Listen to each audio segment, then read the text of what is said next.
Hello বন্ধুরা, তোমরা সবাই কেমন আছো? আশা করি ভালো আছো। আমিও খুব ভালো আছি। আজকে সকাল সকাল মেঘলা ওয়েদার, বৃষ্টি পড়ছে।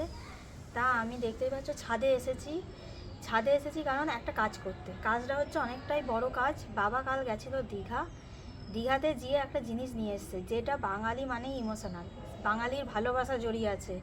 সেই জিনিসটা নিয়ে এসছে, সেইটাই তোমাদেরকে দেখায়। সেই মহৎ কাজটা আমি করতে এসেছি। কানকুটা আমি একটু তুলে রাখি। এই যে বাবা গেছিল দীঘা, সেই মহৎ কাজ। দুটো ইলিশ এনেছে, এইটাই আজকে কেটে কি রান্না করব তোমাদের সাথে পুরোটাই শেয়ার করব। মাছটা দেখছো কি সুন্দর, কত বড়। এর আগে আমাদের ইলিশ এনেছে, কিন্তু এত সুন্দর ইলিশটা আনেনি। এত সুন্দর রূপোর মতো চকচক করছে, দেখো এখানটা। আর পেটটা দেখছো, এতটা এতটা চওড়া। আর মাছটা বেশ বড় আছে, বলো কি সুন্দর দেখতে লাগছে। ঘাটা একদম কি সুন্দর চকচক করছে রূপোর মতো, কি ভালো লাগছে। আর একটা জিনিস এনেছে, আর এক রকমের মাছ। আর এই যে এনেছে চিংড়ি মাছ। এগুলো কি চিংড়ি বলে আমি জানি না বন্ধু, তোমরা আমাকে কমেন্ট করে জানিও। আমরা তো এইগুলোকে বলি বাগদা চিংড়ি। কি সুন্দর, কি বড় বড়। সুরটা দেখছো কত বড়। এই সব রেসিপি করব তোমাদের সাথে, একে একে শেয়ার করব।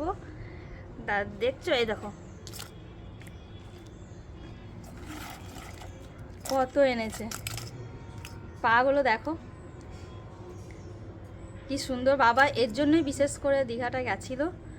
কি সুন্দর মাছগুলো।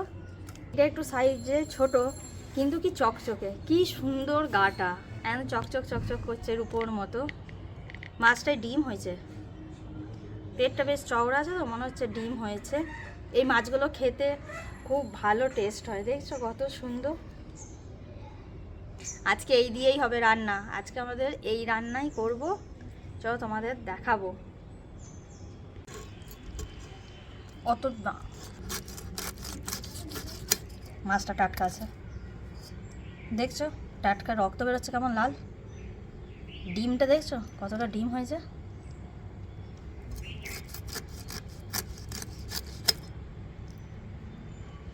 পেট ভর্তি ডিম। মাছটা হেভি টেস্ট হবে, গন্ধ ছাড়ছে, এখনই কাটছি গন্ধ ছাড়ছে। মাছে পেট ভর্তি ডিম।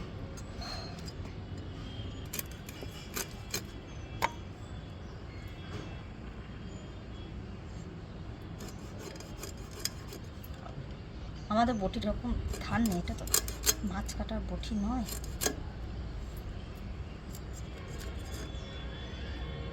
ভালোই হয়েছে। আর ডিম আছে, মাছের পেটে প্রচুর ডিম হয়েছে। মাছটা কাটবো, ছোটো মাছটা কাটা হয়ে গেছে। মাছটা কি সুন্দর, আমার হাত ধোয়াতে কি ভালো লাগছে। গাটার উপর মতো চকচক চকচক চকচক করছে, চোখগুলো দেখছো কি সুন্দর লাল। এবার এই মাছটা কেটে নিই।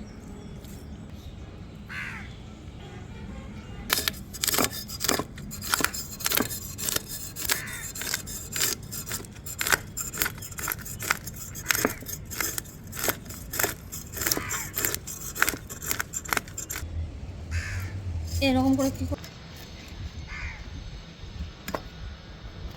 মাছের পেটে কত সুন্দর রং বেরিয়েছে। রং দেখছো, রক্তটাও দেখো। ডিম যেমন ডিম, এই যে তেল আর এই যে ডিম, রক্তটা একদম টাটকা। তেলটা বার করে নিচ্ছি।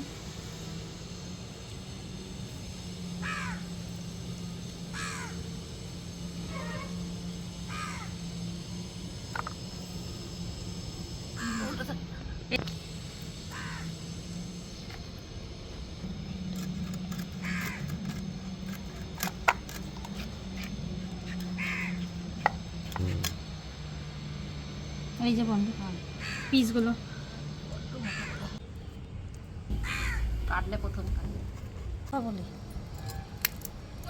চিংড়ি মাছগুলো ভালোই আছে, কথা সবাই তো বলে দেখি।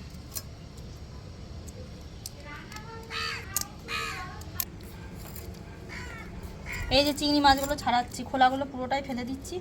একটা থালা আনতে বলি। এই এত মাছ হয়েছে আর এই এত চিংড়ি মাছ হচ্ছে না, একটা থালা আনতে বলি। ও দুজনে মিলেই বসেছি মাছ কাটতে। আমি চিংড়ি মাছের খোলাগুলো ছাড়াচ্ছি, মামুনি ওই মাথাগুলো, মামুনিও বাসছে। ননদ এসছে আজকে, তো নন্দ উৎসব, খিচুড়ি ভোগ করতে হয় গোপালের জন্য। ননদ খিচুড়ি ভোগটা রান্না করছে, ওই জন্য দুজনে মিলে বসে এই ছাদে মাছ ভাজছি। এত মাছ নিয়ে এসছে বাবা, আবার বলছে যাবে দীঘা, আবার নিয়ে আসবে বলছে। তখন তোমাদের সাথে শেয়ার করব বাবা আর কি কি মাছ নিয়ে আসে। দেখি এখানটা আবার পুরো তোলো, কত খোলা এগুলো মাছের চিংড়ি মাছ হয়েছে কতটুকু, আর খোলা হয়েছে দেখুন কত খোলা। চলুন মাছগুলো ধুয়ে নি। ধুয়েটা না রমনি বাটিটা দাও তো।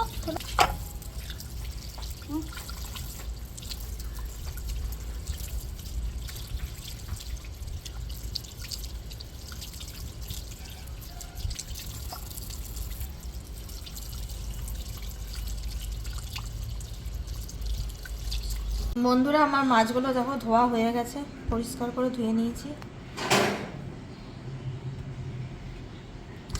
এবার এটা নুন হলুদ মাখিয়ে নেব। নুনটা মাখিয়ে নিচ্ছি। এই রেসিপিটা খেতে খুবই সুন্দর হয়। হলুদ,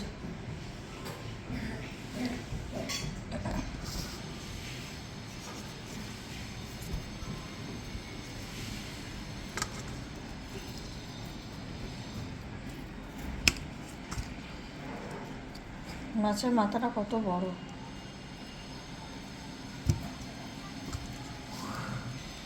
মাছগুলো ভালো করে নুন হলুদ মাখিয়ে নিয়েছি। কাঁচা লঙ্কাগুলো কেটে নিচ্ছি। এই রান্নাটায় কাঁচা লঙ্কার বীজগুলো কিন্তু দেওয়া যাবে না।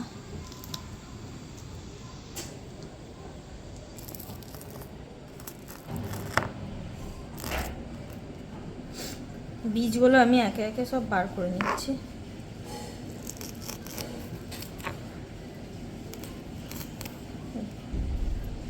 তেল দিয়ে দিচ্ছি।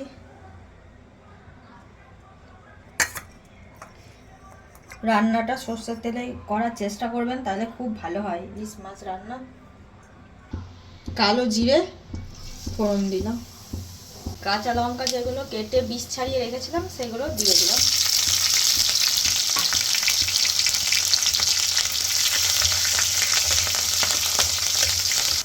হলুদ দিয়ে দিচ্ছি তেলের ওপরে, রংটা খুব সুন্দর আসার জন্য।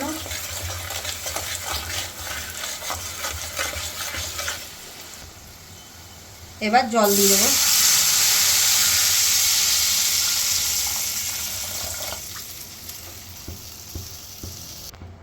নুন দিয়ে দিচ্ছি স্বাদ মতো। ওইদিকে মাছের ঝোলটা ফুটতে ফুটতে এদিকে আমি একটু কালো সর্ষে মিক্সিতে বেটে নেব। এটাতে কালো সর্ষেই দিতে হবে, সাদা সর্ষে দিলে হবে না। কালো সর্ষের স্বাদটা খুব ভালো হয়। আর বাটার সময় সামান্য নুন দেব যাতে তেতো না হয়। একটু নুন দিলাম। এটাকে মিহি করে আমি একটু মিক্সিতে বেটে নেব। ঝোলটা আমার ফুটে গেছে, মাছগুলো আমি একে একে দিয়ে দিচ্ছি।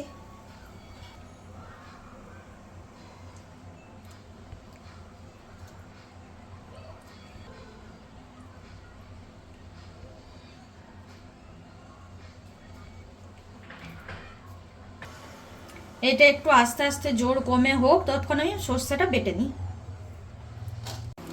সর্ষেটা বেটে আমি এখানে ছেঁকে রেখে দিয়েছি।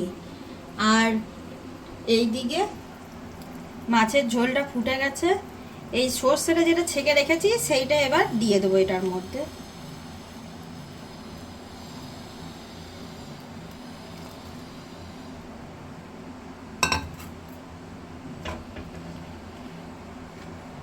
খুব আলতো হাতে এটা মিশিয়ে নেব। এবার এটা হতে দেব বেশ কিছুক্ষণ, তাহলেই হয়ে যাবে।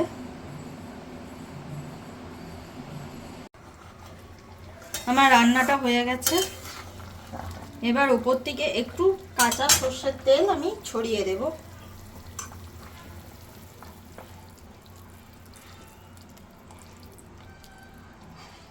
আমার রান্না হয়ে গেল কমপ্লিট, গ্যাস বন্ধ করে দিচ্ছি। আপনারা অবশ্যই এটা একবার বাড়িতে ট্রাই করবেন, খুব সুন্দর খেতে হয়। আর আমাকে কিন্তু প্রত্যেকবারের মতো কমেন্টে জানাতে ভুলবেন না কেমন হয়েছে।